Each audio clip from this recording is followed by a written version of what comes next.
جبن هيرفي البلجيكي من مقاطعة لييج، وتحديدا من مدينة بيي دو هيرفي. تعود الكتابات الأولى عن جبن هيرفي للقرن الثالث عشر، والتي توضح أن الجبن كان نتيجة بحث تم إجراؤه في نهاية العصور الوسطى من قبل المربين الذين أرادوا الحفاظ على بعض إنتاج الحليب الزائد حتى بداية الشتاء عن طريق تخمير جبن ماكو التقليدي.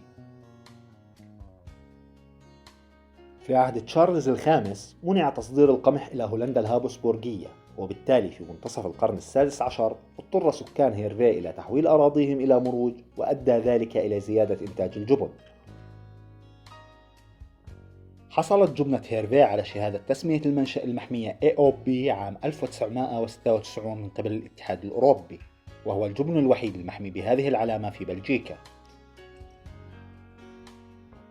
سر اللون الأحمر لقشرة جبنة هيرفي هو احتوائها على بكتيريا البريفا بكتيريوم، والتي تأتي إلى الحليب عن طريق العشب ومياه الينابيع في المنطقة المحملة بهذه البكتيريا.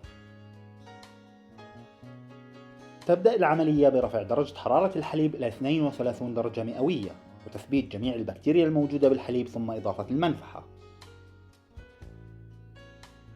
تبقى لمدة ساعة لتتخثر، ثم تقطع ليتحرر مصل اللبن الذي يتم ضخ 50% منه. بعد ذلك تسكب في القوالب.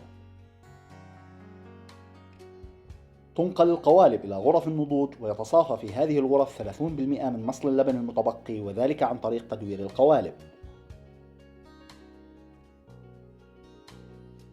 تنقل القوالب إلى غرف التكرير التي تستيقظ فيها بكتيريا البريفا بكتيريوم خلال 10 أيام. توصل قوالب الجبنة بالماء المالح كل يومين لتجنب البقع الزرقاء، وبعد بضعة أيام يبدأ اللون الأحمر بالظهور، ويستمر إنضاج الجبن لمدة 6 أسابيع وقد يصل إلى 3 أشهر. أتمنى أن تكونوا قد استمتعتم بحلقة اليوم. لا تنسوا الاشتراك بالقناة وانتظار الحلقة القادمة وبنفس الموعد.